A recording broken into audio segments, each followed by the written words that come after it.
Good morning, everybody. Thanks for attending this morning. We're just letting everybody in, and we'll kick things off in just a minute.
Morning, everyone. It looks like we have about 50% of the folks that registered have gotten on, have logged on. So I think we're ready to get started.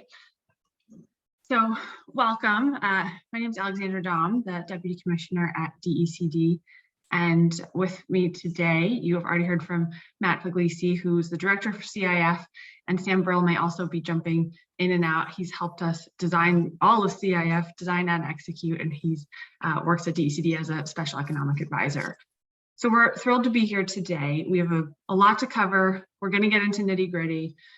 So I will keep my sort of high level remarks pretty short so we can get into the weeds and answer some questions as well. But we just want to kick off this extremely exciting initiative. Hopefully many of you saw the press release a couple weeks ago, which is probably why you're here today. This opportunity is, it's really sizable. To specifically talk about the size, it's $175 million, up to $175 million per year for the next 5 years. And so we have an opportunity here to, as you can see on the screen, invest in our communities. These dollars are going to go to communities that were maybe historically left behind by traditional economic and community development efforts. And Matt will get into exactly how those eligible communities were defined, but that's the intent here, is to be really targeting communities that weren't previously benefiting for whatever reason from previous efforts. The structure here is important. You know, this is set up by the legislature, and the board here, the board of the Community Investment Fund, is made up of legislators, made up of a couple of executive branch folks. So it's a real consortium, and it's really going to be, you're going to have a lot of opinions and voices at the table as to how these funds are spent, which I think is great. I believe Matt can go into exact makeup of the committee, but we're really representing a lot of different voices. DECD is administering the program on behalf of that board. So we will be your point of contact. We will be your front door to this program. Matt in particular is 2 months into the job as the director of CIF. So Matt's really going to be your front door here. But think of us as, we want your application to be, DECD's not making these funding decisions. So unlike some other programs where we have to be sort of impartial and not giving any extra special help to any one applicant. We're here to help you all. We're here to make sure we get the best applications in. We're here to make sure that we put the best applications in front of the board who will ultimately be making these decisions. So I hate to use the word concierge, it's overused, but think of us like the CIF concierge here, trying to get the best applications out of your communities and in front of the board and hopefully in front of bond commission. So, so what kinds of projects are we looking for? We'll get into the technical elements of what's eligible, but it's a really broad program that's not as pigeonholed as some of maybe the other state programs you're used to, or federal programs or grant programs in general. I would say this is on the spectrum of grant programs, this is fairly loose and broad, which is great. And as a result, we're really looking for your creative, bold, ambitious ideas. This is the place where maybe that idea that hasn't been able to fit perfectly into existing programs before. This is the program probably to give that a try again, or a new idea that is really ambitious and exciting. There's a lot of funds here, like I mentioned, and there's a lot of support from DECD and support from the board for exciting new ideas. So we're looking forward to seeing what you all propose for your communities. We're looking forward to helping you get your application ready and the project ready for the board. One thing I want to mention, we'll get through the details of the timeline, all the application deadlines, all that, but this webinar is the first of many webinars, first of all, and second of all, this round is the first of many rounds. So while this may feel like some sort of fast push, you know, it was announced a couple of weeks ago, there's a deadline in July, there's going to be funding in the fall, that may all seem really fast, and it is fast, and that's great. We're going to get some money out quickly. But think of this as a 5-year opportunity, because it literally is a 5-year opportunity. And so think about what you have that's right on the front burner, and then think about what's on the back burner too, because both of those projects could be great candidates for CIF. And so I just don't want this to feel like a sprint, and I don't want everyone on this call to think, if I don't have the perfect thing now, I don't need to pay attention to this, because we're here to stay for a while. And so let's think about what you have, let's think about all the different types of ways that this funding could be useful to your community. So with that, I'm going to hand it over to Matt, who's going to tell us how this really all works. Great, thanks so much, Alexandra. All right, so the agenda this morning, we're going to walk through the Community Investment Fund Program eligibility, the project categories, the statutory priorities, and the application process. And I know that we're going to have a lot of questions, so please use the Q&A function to submit those. And there's some things that Sam will be able to address and put links in and sort through. We'll try to get to as many of these as we can at the end. With this being a new program, we may not have all of the answers right away today, but we will be providing a FAQ document on the CIF website that we will update. And you can also send questions at any time to communityiinvestmentfund@ct.gov. And as Alexandra said, we're going to have multiple webinars. We have one scheduled each of the next 2 weeks. Those will also be recorded and be posted on the website. So you can just skip ahead to those great questions at the end as well for something that we don't get to today. And just last piece in terms of useful resources that connects with the questions. A goal of this program is to make this process very transparent, and you can view this Community Investment Fund policy and guideline documents, board meetings, minutes, all of that is available on the website and can be really helpful as you're trying to understand the program. And as Alexandra said, this is a very different program. There are very few parameters in some ways, which make it unique. And so it's very broad. So as you're trying to think about how to be big and bold, it could be helpful to review all of that information. So we'll start with the eligible applicants.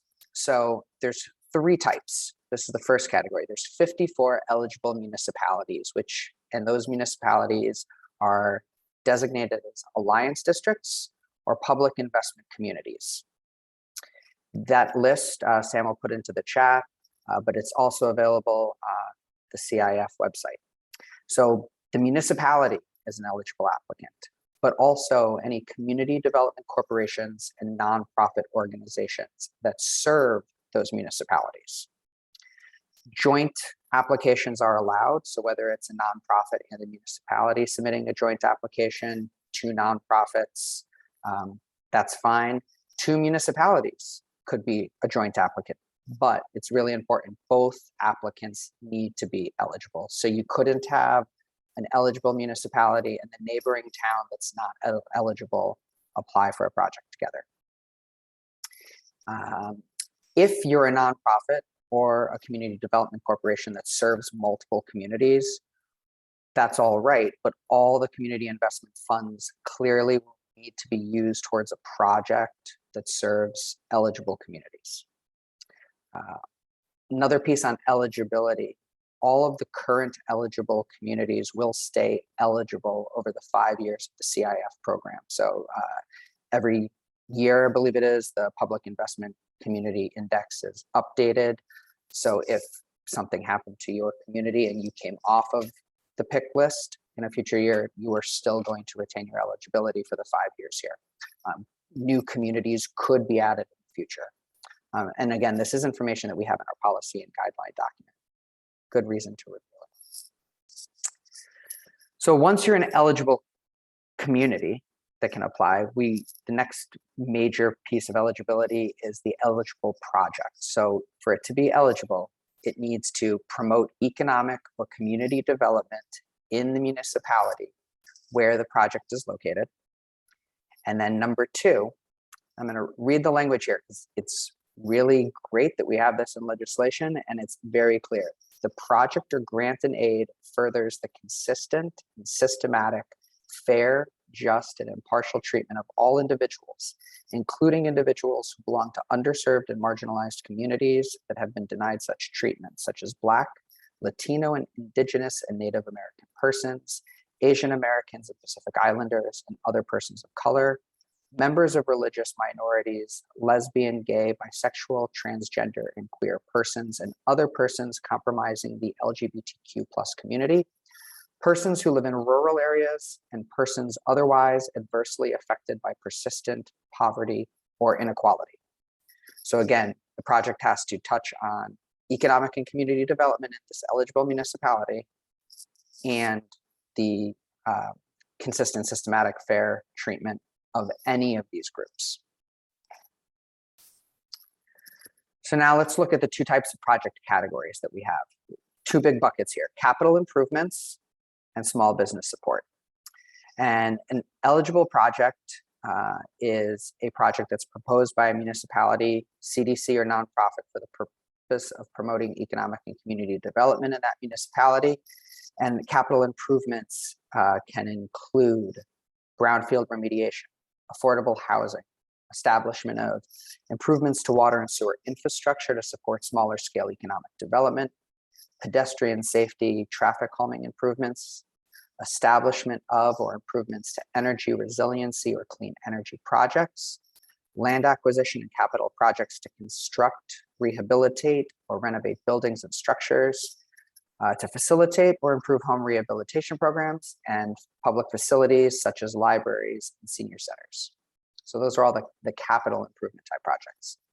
On the small business support side, these are grants proposed by the municipality, the CDC, the nonprofit, that is for the purpose of providing a revolving loan program, such as microloans or gap financing to small businesses. So that's business with less than 100 employees that's located within the eligible municipality or in the municipality that's being served by the nonprofit CDC. Another eligible use under small business support programs would be startup funds to establish a small business in the eligible municipality. There is a minimum of $250,000 of proposed community investment funding, but there's no maximum. So when you're thinking about that, provide the full vision. Partial funding is allowed, but the board would like to understand the full scope of the project, even if it might be multi-years and multi-phases, help them understand that where it's going to go. And how you might even break that down, because there's no limitation to coming back to CIF for the same project for an additional phase in future years. For a community that is early on in this process, there is an opportunity in the application to explain where you are, to explain the work that you're doing or what those next steps are, so that any potential partial funding can be scaled to where you are. So there's a couple of priorities that are in the legislation, and these are statutory priorities, and you're going to have the opportunity to indicate on your application if you have any of these priorities as part of your project. You don't need to have them all to receive priority, and we'll go through that. So first one is if there is a project labor agreement or other employment proposal to employ ex-offenders or individuals with physical, intellectual, or developmental disabilities. Second priority is that the municipality has implemented local hiring preferences pursuant to section 7-112 of the general statutes. The third is that the applicant has or will leverage municipal, private, philanthropic, or federal funds for such project. Notice state funds are not listed there. State funds, community challenge, deep money, brownfields, not going to count there towards that priority. And then the last is the application includes a letter of support from one or more members of the General Assembly in whose district the project is going to be located. So just, clarity here for a nonprofit or CDC, you need the letter of support from the General Assembly member, not from the municipality. You will be able to add and include a letter of support from the mayor, the first select person. But if you only have it from the chief executive of the municipality and not the General Assembly member, you wouldn't be receiving that priority for the statute.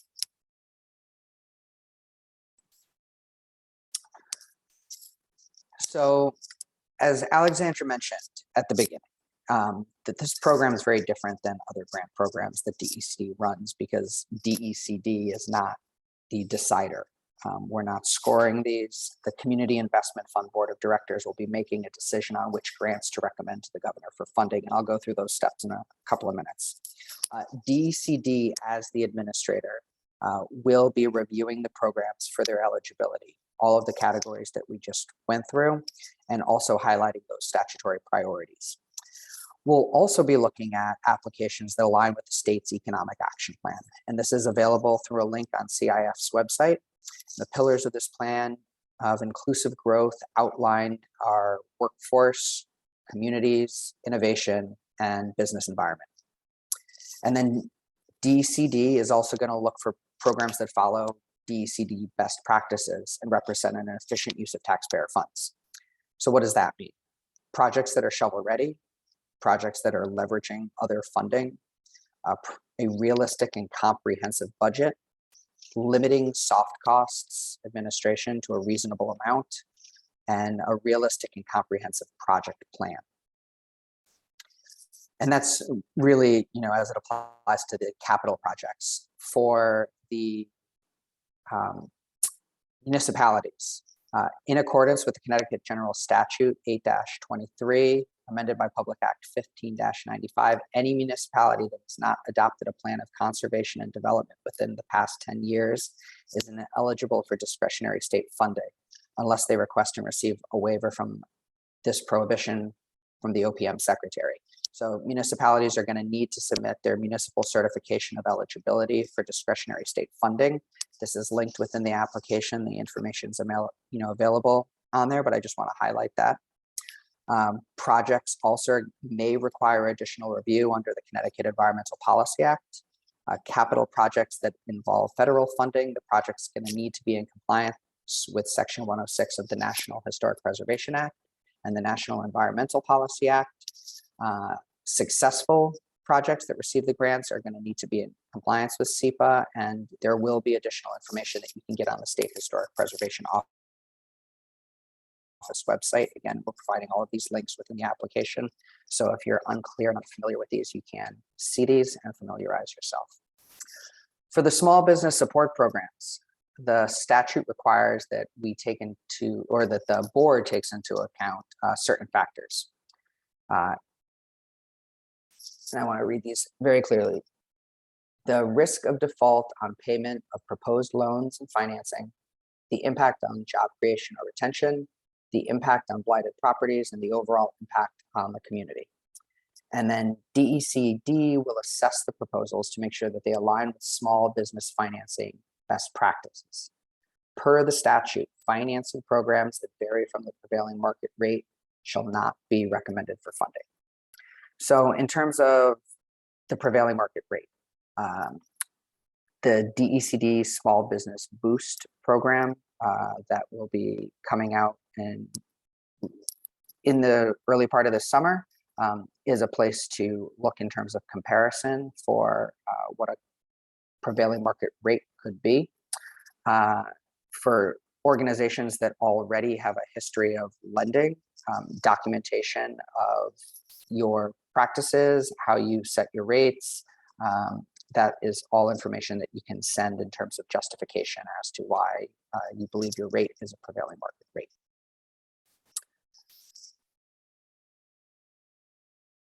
So now let's take a look at the review process.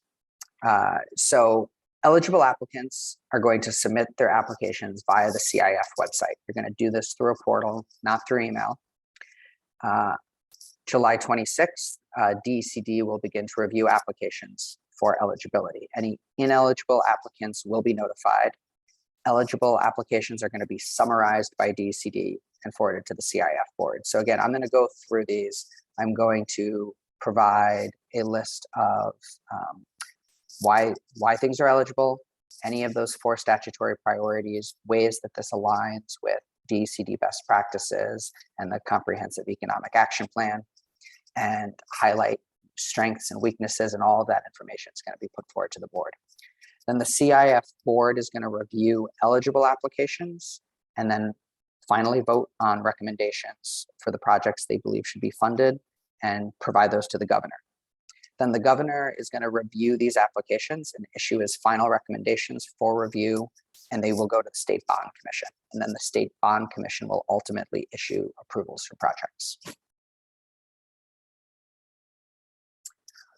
So we'll look at the timeline here. As you probably have seen in the press release, July 25th at midnight, Monday, July 25th at midnight is the deadline to submit the application. The CIF board meeting to review is scheduled for September 27th. The governor is expected to review and issue final recommendations in early October. And then per the statute, the State Bond Commission meets to issue final approval within 2 months of board approval of the governor recommended projects.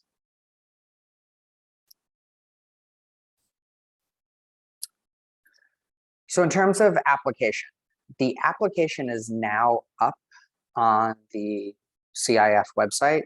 You can see the address here on the screen.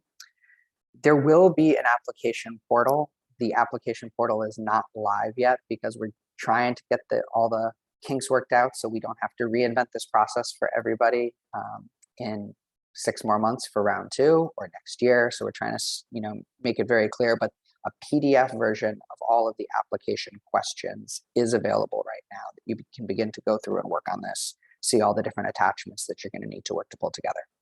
So please review the notice of funding availability, review the policy and guidelines for the program, and then you're going to submit everything as PDF uploads, as well as for relevant documents that could be JPEGs, Word documents, Excel files. Those are all acceptable file forms. If you have any plans from architects, please don't submit any CAD files. We want things to just be, very common file types.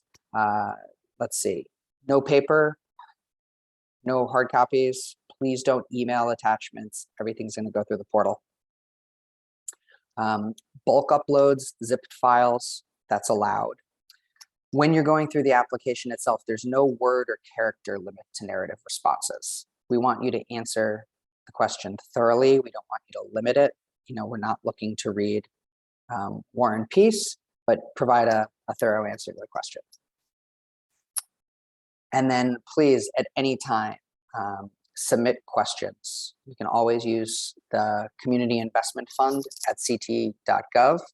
You can also schedule one-on-one meetings with me to have a conversation about your application, about questions that you have, how to approach something. Again, as Alexandra said, the thing that's very different about this is I don't have to try to like stay neutral in terms of providing, you know, an answer, because I don't want to affect how I'm going to score things. It's really about making sure that all of you as applicants are able to put your best foot forward. We want to put strong applications in front of the CIF board at the end of the day.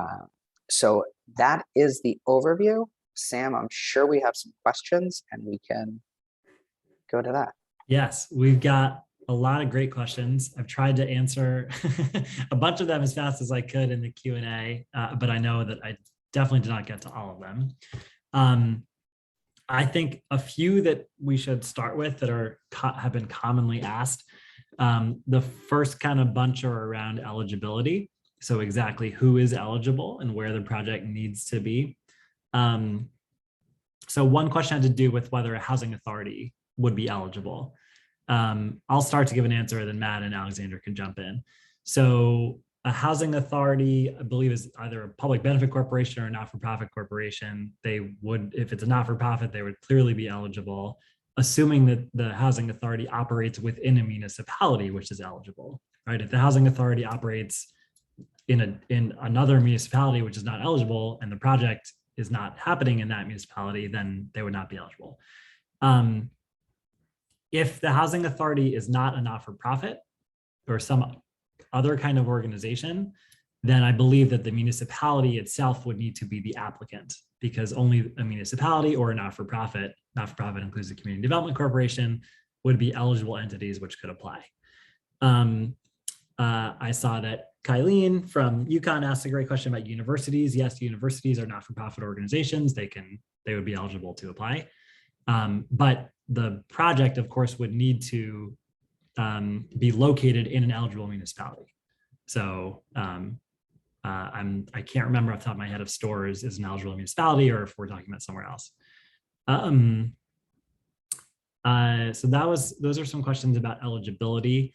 There are also a lot of good questions about types of projects which would be eligible. So there were a few questions about construction of new facilities versus either rehabilitation or renovation to existing facilities. All of those would be eligible, again, assuming the applicant's eligible, but construction or other sorts of work on public facilities is definitely an allowable cost, and it would be an eligible project under the capital improvements bucket of this program. There was an interesting question that had to do with, someone asked whether a social enterprise is considered a public facility. So I'm not exactly sure what sort of goes into that question, but I think the question sort of has to do with whether programming costs would be eligible under the Community Investment Fund. So if there's a workforce development program or some other service program, would those programming costs be eligible? I want to hear what Matt and Alexandra have to say. My instinct is the answer is no, that there are really two buckets of eligible programs. One are capital improvements and the other are small business finance programs. So, if the funding is going to programming for a not-for-profit, that would not be an eligible expense.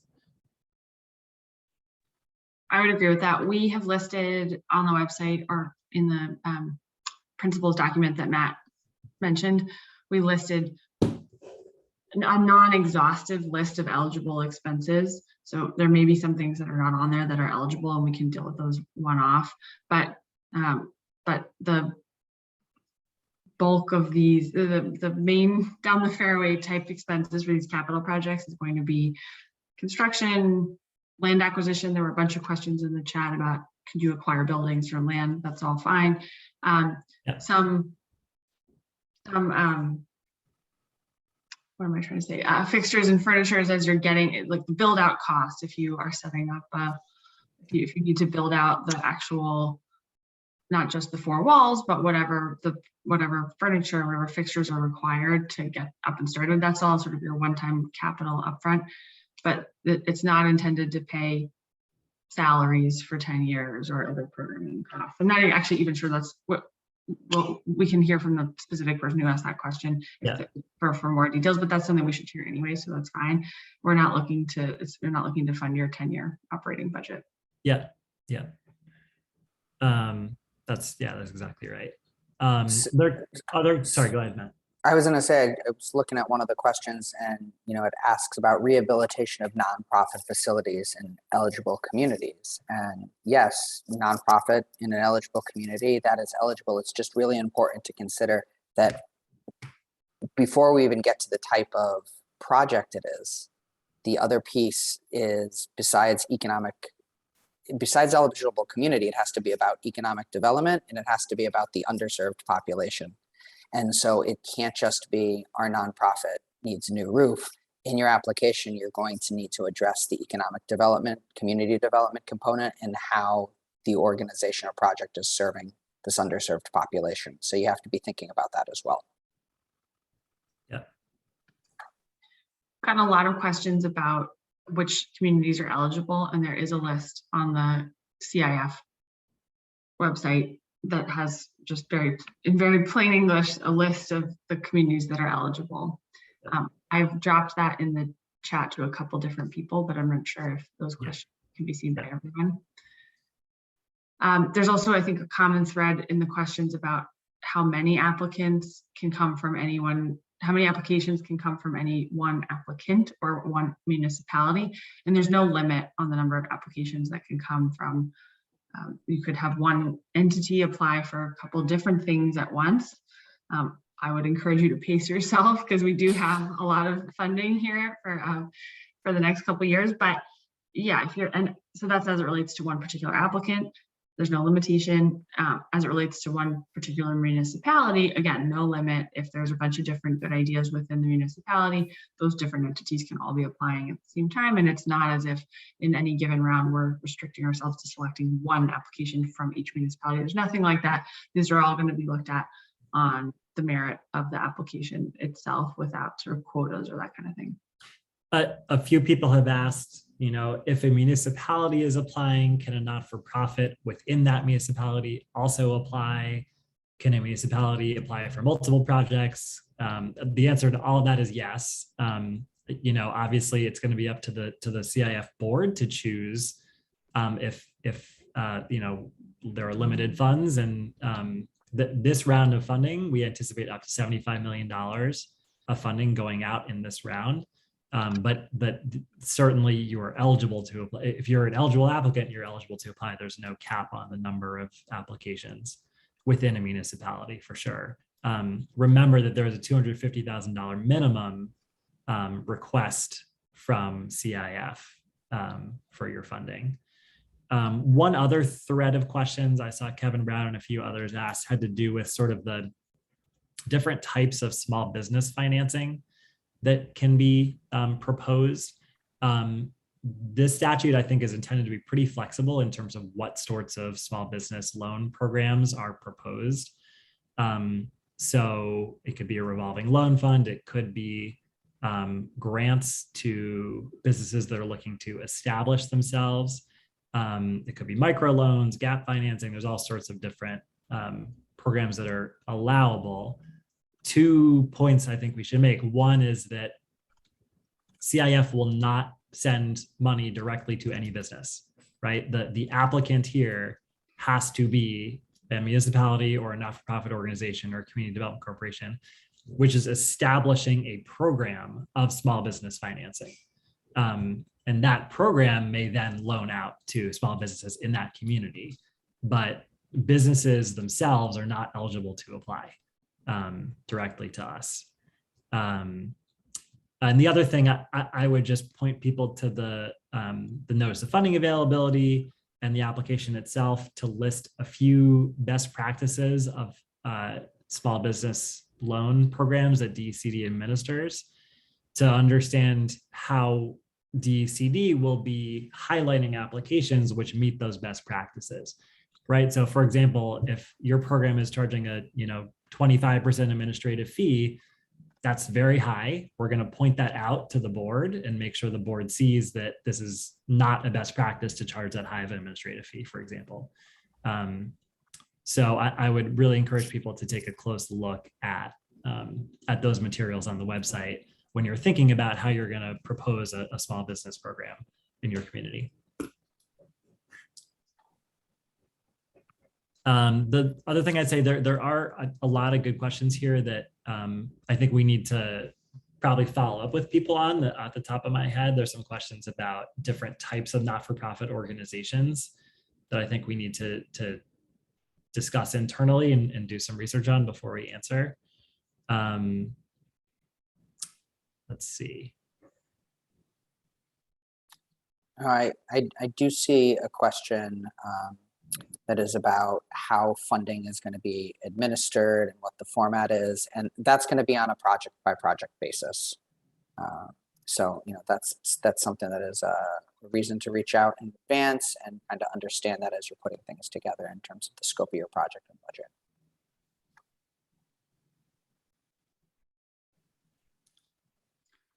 I'm trying to see if there's any other themes coming up here. There are some questions kind of logistically about the application itself. Right. So what is on the website right now is a copy of the application questions. And the reason we posted that is just so people can start to look at the questions that we're going to ask and start to prepare your responses, start to think about the programs you're going to propose. The actual application that you would submit is not yet available. It'll be available in the coming days as basically a fillable PDF that you can download, complete, and then send back to us with the attachments as Matt described. So if you're looking on the website right now and you're trying to submit right now, don't do that. Also, I would say if you're already submitting a project, take your time, as Alexandra said. First of all, the deadline is not till later, almost the end of July. And second of all, remember that there are going to be multiple rounds of this every year for the next 5 years. So it's really in your best interest to take your time to put together a strong application and not to rush something out, which would get sort of at the bottom of a pile, I would say. We expect that the next round of CIF will be around November, December in that timeline. That's what the board has approved at its last meeting, is that timeline. That could change, but that's when we anticipate the next round being opened up is in the sort of late fall, early winter. There were some questions about existing projects versus new projects, and I think that's a little bit hard to draw bright lines, and so we should caveat almost all of our answers with we have to see the specifics of the application to really give you firm answers on these eligibility type questions. But there's nothing that says something can't be an existing project that is doing an addition or a renovation, or an existing loan program that wants to expand to target new populations that it wasn't able to target before. So something does not have to be brand new, never thought of before, never conceived of, but it needs to be, like both Sam and Matt said, whatever you're asking for funding for needs to be consistent with the goals of this program. It's not just, hey, we've been doing this thing for a while and we're going to keep doing it. We need some funds to stay in operations. We want to serve a community that we haven't served before, that needs to be served in this particular way. And it's a new element of our program or project, even if perhaps the program or project is in existence already. So it's a little bit case by case, but follow that guideline as you think about whether something is really just kind of maintenance or whether something is serving a new purpose and a new scope. There are some questions about land acquisition and sort of, I think more broadly, the stage of the project. So first of all, just specifically, land acquisition is an allowable cost for a capital project. So if you're an organization that is looking to acquire land, that would be an allowable cost in your proposal. I guess one caveat to that is you would need to demonstrate to us that the land is available, that it's being offered for sale, and that and if it's a sort of complicated, if there's permitting involved, if there are environmental considerations, that's all part of the application that you need to describe. I think more broadly, we also want to have the door open to more conceptual projects that are sort of an early stage. I kind of want to kick it to Matt or Alexandra to talk about that idea of a very early stage conceptual project that that may not have all the details worked out yet. Yeah, so that Matt touched a little bit on partial funding in his presentation, and that's the answer to your question, Sam, which is we are open to projects that are earlier stage, that are more conceptual. Priority will be given to projects that know how much they're going to cost, know how long they're going to take, have a reasonable budget, whatever the great wording is that Matt had earlier on his slide, comprehensive, reasonable budget and timeline, mostly because we want to know, we're trying to be responsible with these funds. We don't want to spend the 175 when we could have spent a lot less and gotten the same output, that kind of thing. So we're trying to be responsible with these funds, and the more that a project knows about how much it's going to cost and how long it's going to take, the more confident we can be that what we think we're getting for these funds is what we actually are going to get in the end, and that's the goal. Having said that, we don't want to totally exclude projects that are early stage because there may be some great ideas and we want to help germinate those ideas. And so there's the ability in your application to talk about where you are in the process and say that you're very early stage. We still ask you for the full, we want to know what your full major plan, the build out is. We want to know what the 5 phases are, whatever. But if you are really early, we have the ability to say, we'll help you fund that early feasibility phase, whether that's just early design, early community outreach, so that you can figure out if that bigger, more ambitious plan is realistic. We don't want to be committing $10 million to a project that is really, really early on and the 10 million is kind of a guess. So in those cases, we'd be funding that early stage so that you can find out how much it really is going to cost. Then you could come back to the board with an application for the full budget once you've gotten through that feasibility phase. Some other timing questions, just to reiterate, this round is up to 75 million in total funds for all projects for this round. For the year, what's authorized is 175 million per year for the next 5 years. But that is subject to lots of future possible changes, including what the bond commission would authorize, and also subject to approval by the Office of Policy and Management and the larger budget picture. But that is currently what's authorized in the statute. Yeah. And I don't want to introduce too much doubt into it. That is the plan, up to $175 million, assuming that there are good projects to be funded. So there's always that caveat that we may not get the projects to fill the $175 million bucket, but there's certainly, the plan is to have that much available over the next annually over the next 5 years. Yeah, and some questions about multiple rounds of funding or future funding for the same project. That's all possible, but that we can't answer that at this point. That would be taken into consideration in a future round. There's also a lot of questions about match. So there is no match requirement, but projects which have a match from local, state, or federal funding get priority. That's one of a few different categories of projects that would get priority. ARPA, a few people have asked whether ARPA dollars could be used as match. Absolutely. We do ask on our application to explain how you're fairly certain that this falls into an allowable category of ARPA spending under the Treasury regulations that have been promulgated. There's also a couple questions about for-profit versus nonprofit entities. And I'm going to give a two-part answer on that. So the first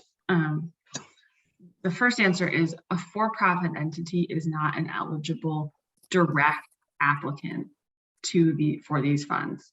What I mean by that is not eligible to apply as a developer of a capital project, not eligible to apply as a administrator of a loan program.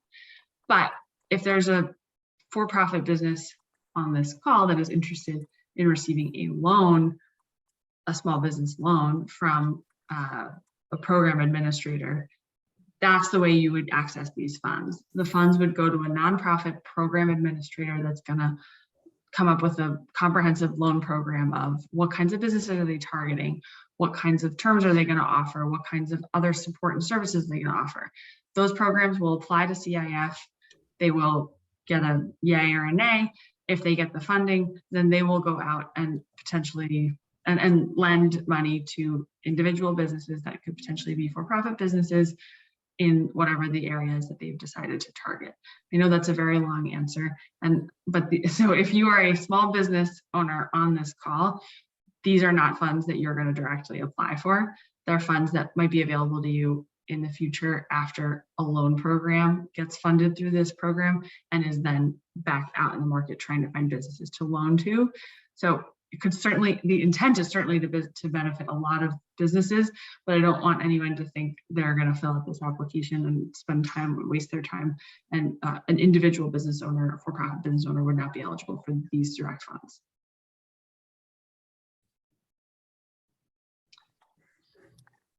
I was going to say, I see some questions in terms of grant period, the length of funding. And again, this is going to be project by project. There's so many different types of projects that are in here. Some of these projects are going to take 3, 4, 5 years to complete. Some of them will be much shorter. So there's no funding period that is stipulated here.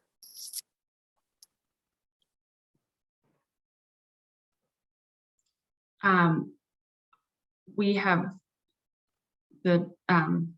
we've, I think, shown the link to our website elsewhere in the deck. It's not currently flashing up on the screen, but it is portal.ct.gov/community investment fund. I know that's a mouthful, and we'll get it to you in the chat. There we go. All right, there we go. That's the emails, I think. But no, anyway, it's right up at the top. Oh, it's up at the top. Okay, great. Yep. A lot of the questions in the chat that are remaining are either really specific to projects, or are readily available on our website, including we have a schedule for the first 12 to 18 months listed there. There's questions around whether that will be the same, whether that schedule would be repeated over the following years. Yes, that's the intent. We're not going to schedule meetings for 2024 at this point, but the intent is to have 2 rounds, largely on the same schedule that we're doing these the next 12 months. So you can expect that pattern to repeat. If it's not working for some reason, if it's a disaster, then we may change it. But certainly right now we plan to keep up that schedule for the next 5 years. And then some questions around,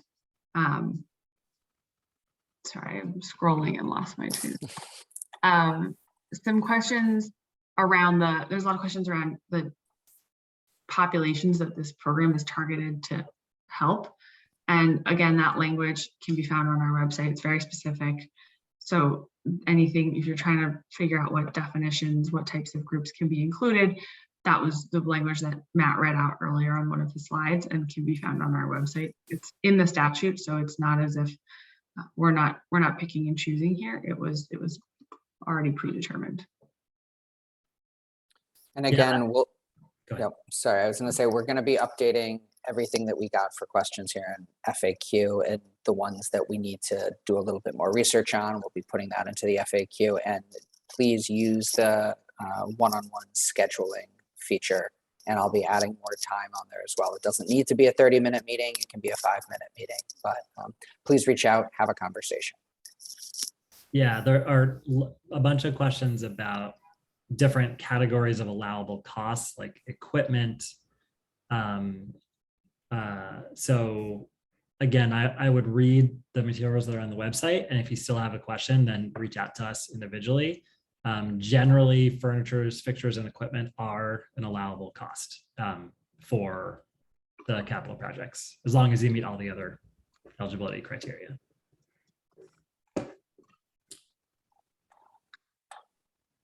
Okay. All right.